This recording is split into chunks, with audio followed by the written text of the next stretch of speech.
channel. I'm Emily and I have my family with me.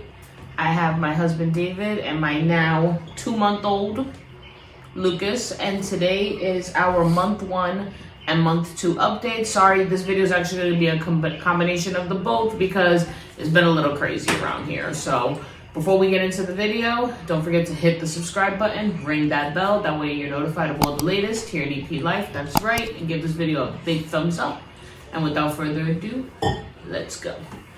So first things first, we're gonna touch base on me and how I'm doing postpartum. Physically, I'm doing wonderful. I have fully healed. I'm not sure if I mentioned in my labor and delivery video, I had a small 2nd-degree tear having the baby naturally, and that has healed up. Everything went great with that. I definitely can attest to healing very quickly thanks to friends and family who came to support us during postpartum, you know, providing food, providing help with the baby, because resting, sleeping, eating right definitely benefited me healing so fast. In terms of emotions, they've been better. The first, I would say, week or two, they were a little rough. Every day that passes, every day that he thrives is a day that I feel better. So we're doing pretty well with that. How are you doing postpartum, babe? Well, postpartum, I'm definitely doing better in postpartum. Definitely that first week or two. The first 2 weeks was pretty hard, especially to see you go through what you've been through emotionally, physically, seeing all that you're going through. Plus, on top of that, having a crying baby that don't care what we feel, just he wants that bottle every 3 hours. So, you know, it was tough, but as time passed, it got a little easier. Started knowing how things are. As you got better, I felt better. So, yeah, it's pretty tough, but it got better. You know, they always say, like, you know, when you're getting ready to have a baby, they're like, oh, you know, the baby cries, and you're like, I know. But, like, that first 2 weeks of crying is real. Like, it's, you know, you don't know what you're doing. We had a phrase, I would say the first, 2-3 weeks, and it was poor couch. Because every time, you know, we stayed in our living room the first couple of weeks that we were home because everything was closer. And the couch got the blunt of it, like us sleeping. Lucas baptized the couch several times. He peed, he pooped, he spit up. It's just so real, and you know, you think you have an idea, but you don't. You do not. In terms of our friend over here, our pride and joy, who's had the, you know, who's blessing us with his presence, but is actually on the way to falling asleep. Lucas is doing awesome. So when he was born, he was 6 pounds, 9.5 ounces. Today he's 9 pounds, like 9.25, something like that. Yeah, like 9.25, 9.26 pounds. I think he's gonna be 10 pounds from this appointment, but we'll see. Yes, he does have his 2nd month appointment tomorrow. Pray for me in advance because he's getting shots. When he was born, they had measured him at 19.5 inches. We learned that that was wrong. He was in fact 18 inches, but he is now 21 inches. So he's still a tiny guy, but he is still so cute, of course. He definitely is not the average 2-month-old. Let me just tell you that. This kid is lifting his head as if he's 4 months old. He's still learning on controlling his head. You know, he has his moments where he's kind of like a little, you know, bobblehead. Yeah, a little bobblehead, ragdoll kind of thing. Like, yeah, he's still not fully. He's still not fully there yet. Yeah, but he started lifting his head like month 1. He started lifting his head. Like, yeah, very, very early. Yeah, like early, like superhuman. The kid has been lifting his head. He's wicked strong. He's already kicking us when it's time to change his pamper, which he hates. He hates. Yeah. Getting his diaper changed. Let me tell you, the kid will be in the absolute best mood. You touch his diaper, it's over for you. He is slowly rolling over if you give him the opportunity. So like during tummy time, he will go ahead and pick his head up. And if he knows that he can get at the right angle, he will tilt himself over. So he cannot be trusted in certain things the way he used to be trusted. So we definitely have to keep an eye on that. The reason why I've been away the past couple of weeks is we've had a bit of a situation with him with feeding. So when Lucas was first home from the hospital, I'm gonna have a whole other video about breastfeeding because I've officially stopped breastfeeding, but when Lucas came home from the hospital, my milk hadn't fully come in yet. So Lucas was getting colostrum via a syringe because I was hand expressing colostrum. And just in case y'all don't know, it takes about 3 days. They tell you about it takes about 3 days for your breast milk to fully come in, right? Fully come in. So just imagine you try to just breastfeed, how long you have to wait until you kind of feed your child, and you have to supplement in between. Yeah, your body is literally a machine because your body has to neurologically tell the rest of your body that this baby is now out of your body and it's time to start producing this milk. And for those who have not followed my journey, Lucas came 3 weeks early. So my body was literally playing a game of catch up. So he was getting hand expressed colostrum, I would say maybe 1 millimeter or 2, depending on how much I could, depending on how much I could actually get out. And then they sent us home with ready-made formula.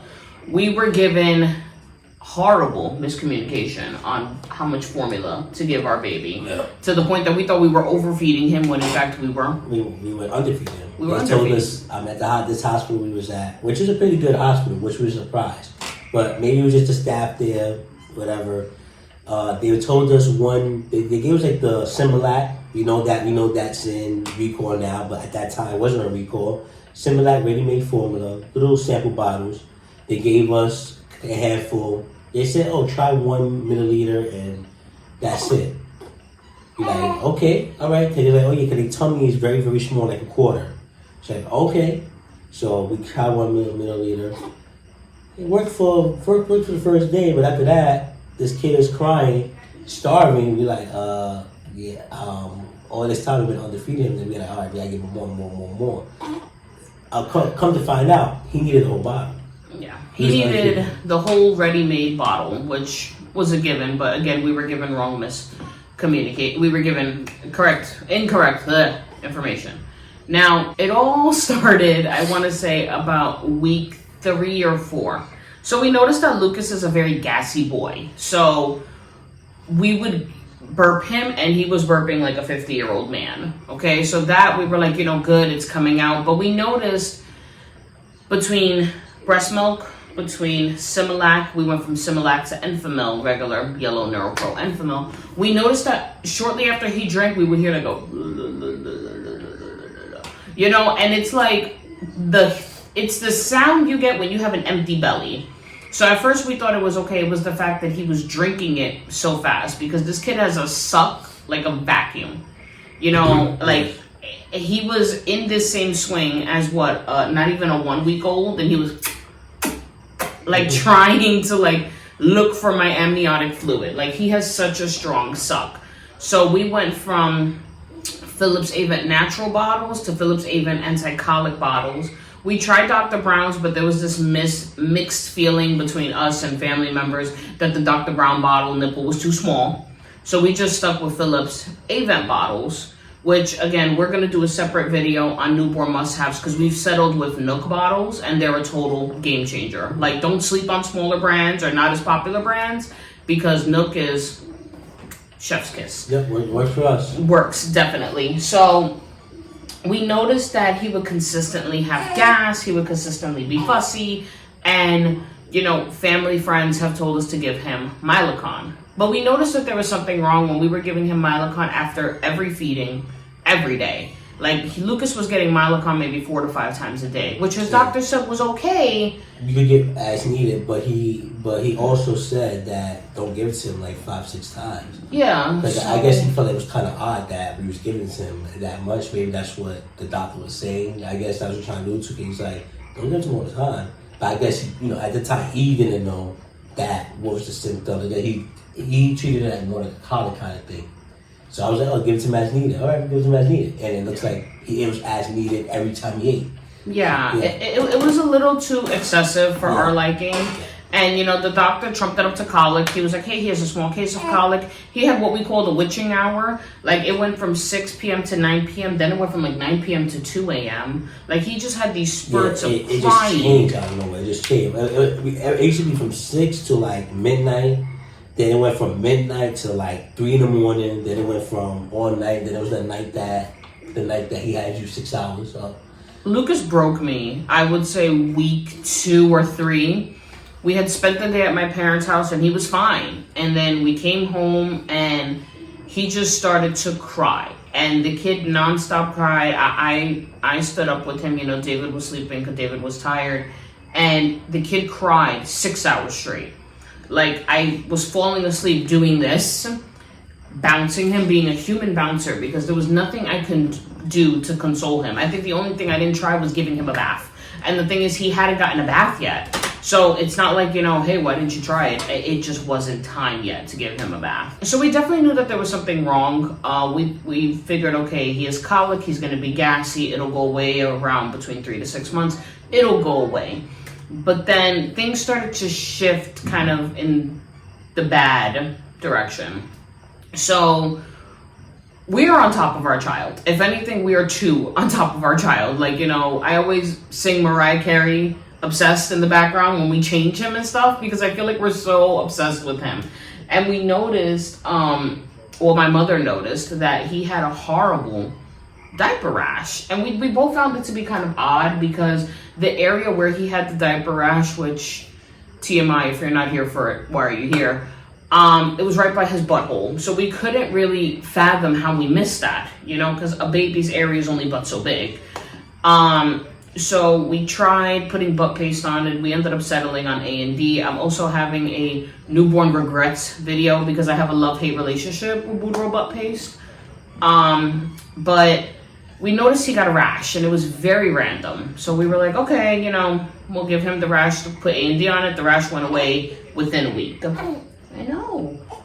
Yep, the rash went away in about a couple of days. But once we put the A&D ointment, he was fine. Yeah, he was a lot better. But then I would say the following week, if not the week after that, he had a day that he was pretty calm the whole day. It was a usual Milacon day, you know, business as usual for us. But I noticed he didn't poop all day, which I really thought was kind of like surprising for him because the kid could flow.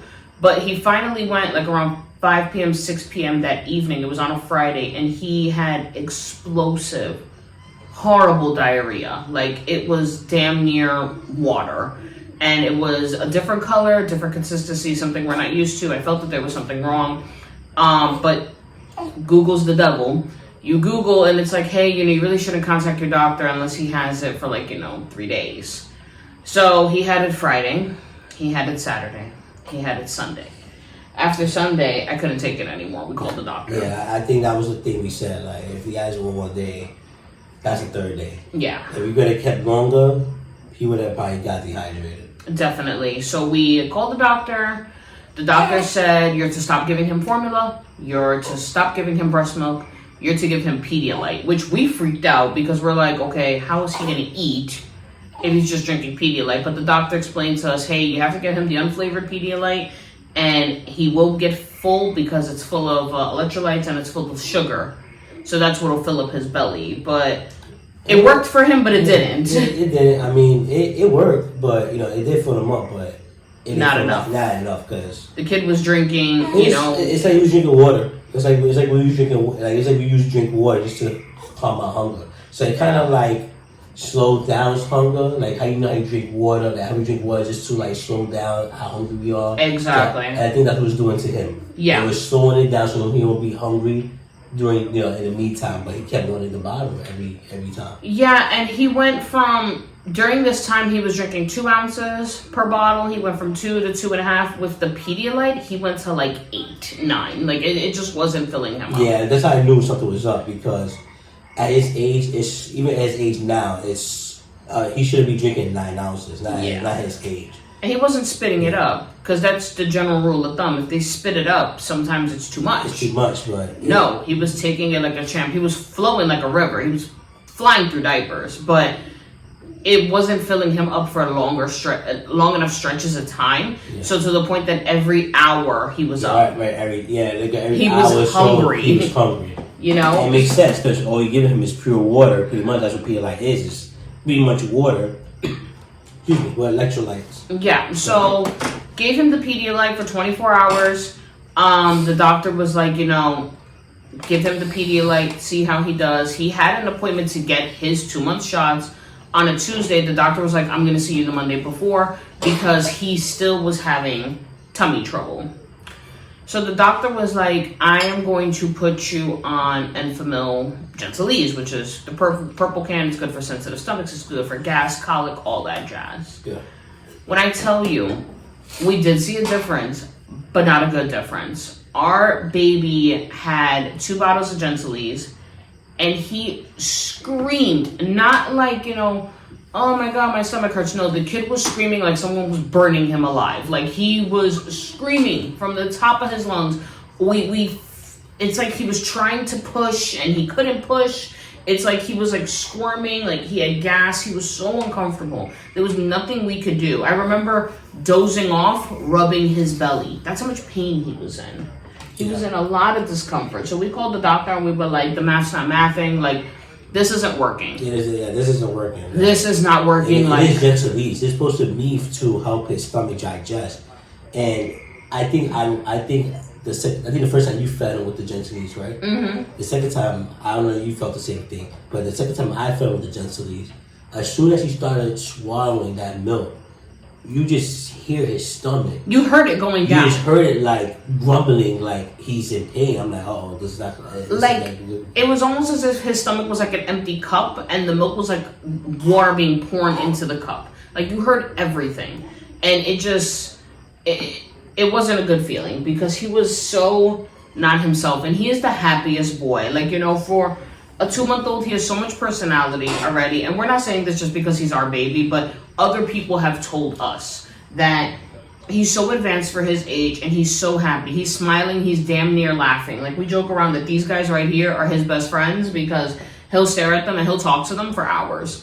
And he wasn't able to do any of that and enjoy any of that because he was in so much discomfort. So we called the doctor and we were like, listen, this isn't working. Something's gonna have to give. We went back. So I think in the span of a week, we were at the doctor twice.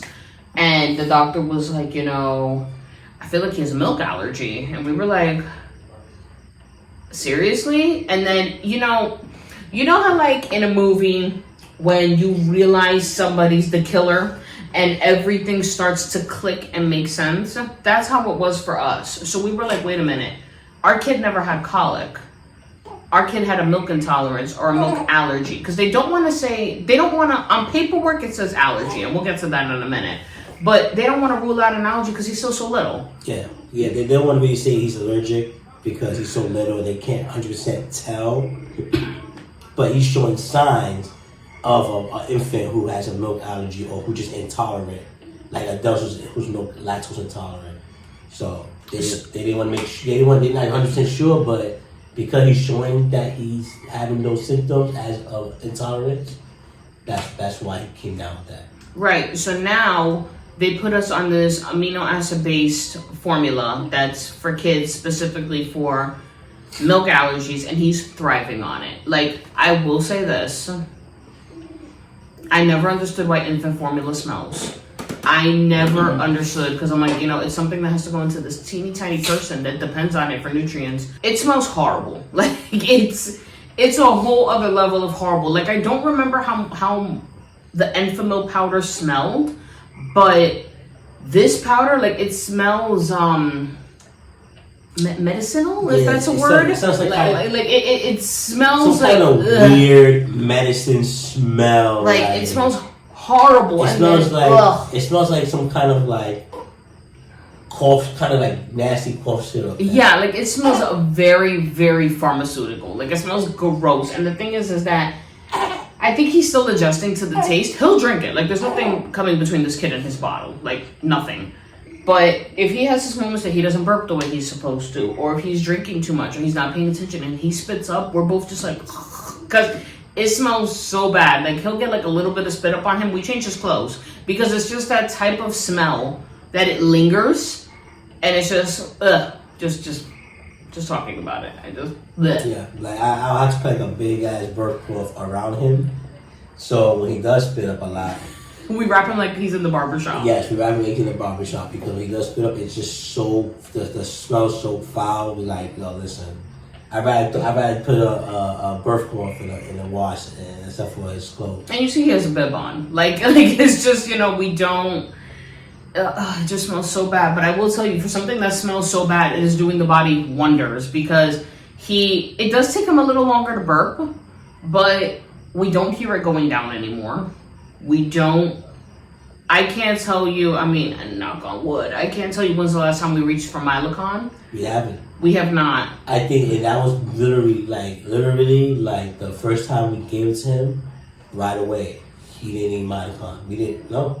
It did a body good. No screaming, no nothing. And we have introduced gripe water, even though everybody was like, don't give him gripe water. It's not FDA approved. But I find it on every single shelf in every single store that sells a baby product, from Walgreens to Walmart to a mom and pop. I find gripe water everywhere. And he has this thing, which his doctor said is normal. He gets the hiccups. So, like I said, his suck is very strong. So if he drinks too fast, if he burps and then after that burp follows a little bit of spit up, he will get the hiccups.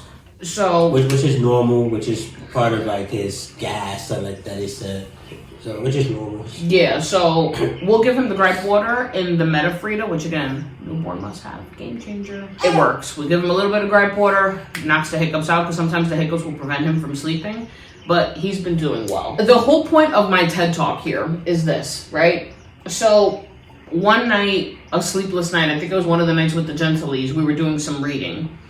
And a lot of people were, like, between friends and family, a lot of people were telling us that he doesn't have a milk allergy, the doctor was too soon to jump the gun. Yeah, this happened while he was on the hypoallergenic formula, the new formula. We found, we talking about when we put everything together, pieces together? You're right. So it was on the Neocate, which is the name of the hypoallergenic formula. That's when you put the pieces together. Yeah, because a lot of people were in our ear about he's not really allergic to milk. It was too soon. The doctor jumped the gun. Now we've changed our pediatrician. This is our second pediatrician because we didn't like the first one. Well, I didn't like her. And I didn't like the experience we had. I don't know if you felt the same way. The first time, the very first visit was fine, but the second visit, no. The only first, it was the. It was the second visit. It was the electricianist. The electrician nurse is the reason. Lactation. Lactation. Oh my god. Lactation. Yeah. Lactation. Lactation. Lactation. Lactation. Yes. It was just the vibe. I wasn't feeling it. I don't like the way I was treated. I didn't like the way my son was treated. So when you're a mother, you do what you gotta do. And I didn't like the doctor's office, so we changed the doctor. David found this doctor, and I'm telling you, that man better live until Lucas is 50. Because when I tell you, he is on the ball. He's such a good doctor. He's on it, okay? So a lot of friends and family felt the way about the doctor's decision and what the doctor did. We were home, as we have been, and I was doing some reading, and we were reading about milk allergies because Lucas started to have like these red bumps on his skin, which we trumped up to baby acne. You know, we didn't think anything of it. And one day, I think his eye was puffy, and I said, hey, I think his eye's puffy, his skin is red, his skin is scaly. The doctor was like, hey, it could be early signs of eczema, you know, just wipe him every day, put Aquaphor on him. So by doing my reading, I was reading a medical journal, and I found that the eczema, the fussiness, the crying, the colic, all of that is signs of an allergy or an intolerance, some which way, shape, or form. But the starting of an allergy is a diaper rash by the butthole. So when we read that, we were like, you know what? I think his body just was trying to pretty much try to tell us, hey, I can't do this. I can't drink this type of milk. But we thought, all right, maybe we just a rash, but we didn't know. And then the body said, I can't do this no more. And then it just started to be like, hey, diarrhea, breakouts, rashes, crying, fussiness, reflux. Because the kid, one of his nicknames is Spit Up McGee. Because the kid spits up. So that's the only thing all the time. Since he's been born that's been happening. Non-stop. He's a fountain. But the word colic is gone. Well, what's a colic at? It's gone. Honestly, I don't. The kid never had colic. Like I don't care what anybody says. He doesn't fuss at that no more. He doesn't. I mean, sometimes he has a hard time falling asleep, but I think it's because he wants to be young. Yeah. He knows that stuff. But besides that, he's good. Yeah, he's at that age that everything fascinates him. So you could be sweeping in front of him, and he's not going to sleep because he wants to see you sweep. Like he's not.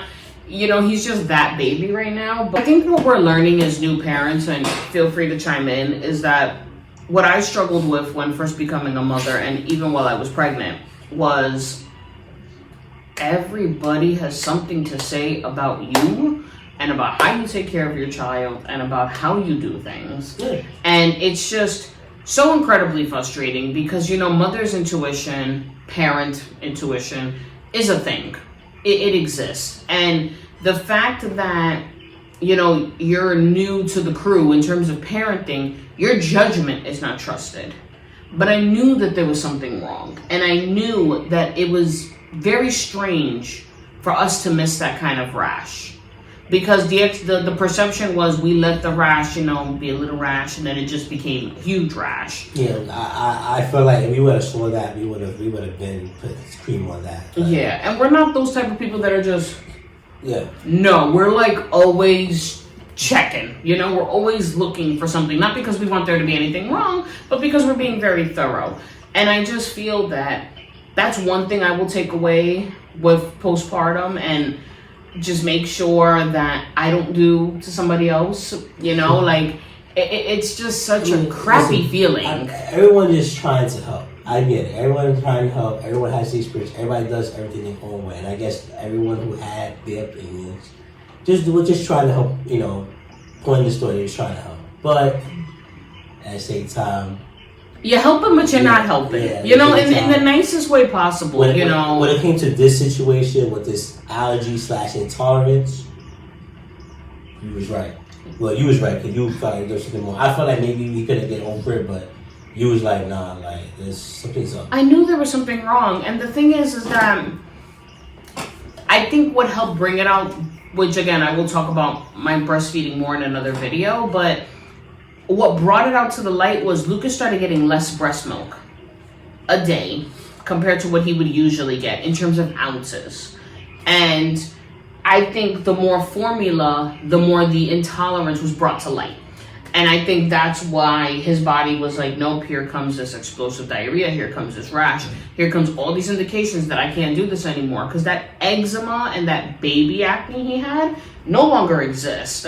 Like, he may look a little grease right now, and that's because he decided to scratch himself yesterday, so he has a little ointment on his skin. But the red patches of dry skin, the scaliness, all of that was on and off all over his body are gone.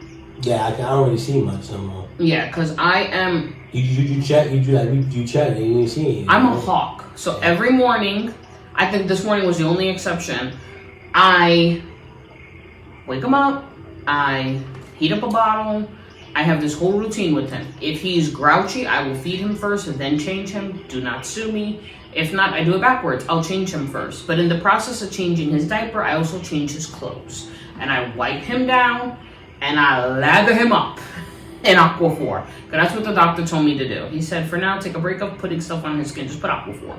Just put diaper cream. That's it. Maybe he knew. That's why he said, I think it's because of the allergy. Yeah. And he probably knew that was going to happen. Like he knew that it was going to go away. So he probably said, right now it's for Aquaphor. I think it could have had something to do with the milk. Definitely. And I think he probably said, all right, if it's still there, by the next time I see him, then we have to really look.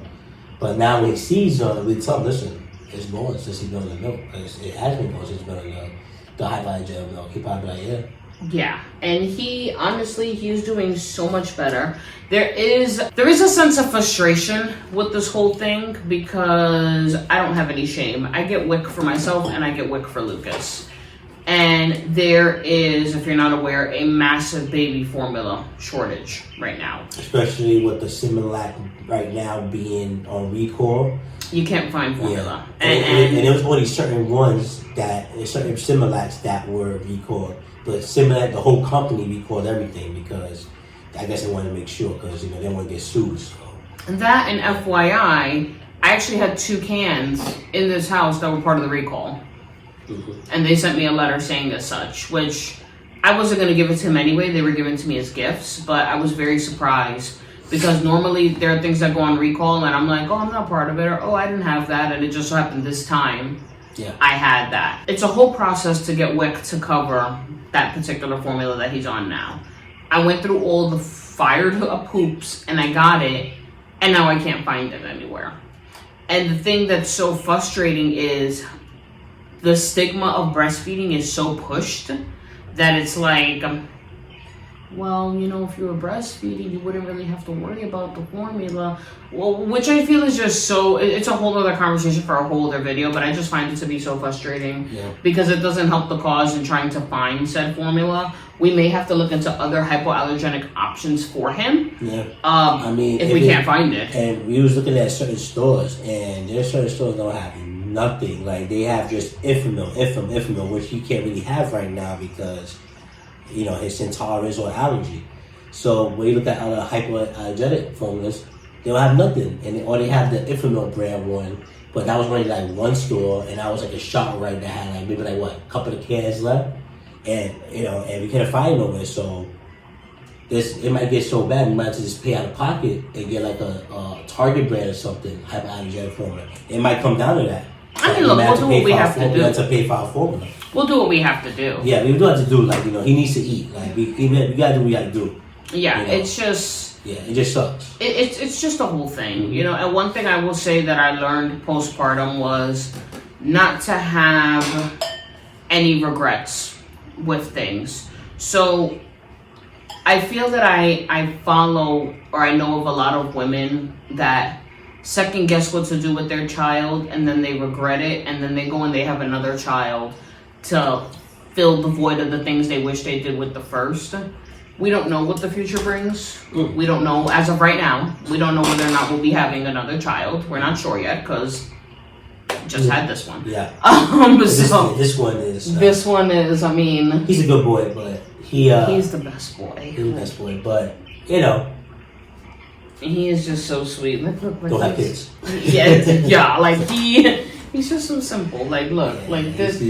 I don't know. Mind you, a week ago, this didn't make him happy. He used to scream in this. I mean, he went from loving it to hating it to being in love with it. Like, he's doing so well. Don't have any regrets. If you want to buy your kid those extra outfits because you think he's going to look cute in it, and even though he's going to wear it once, do it.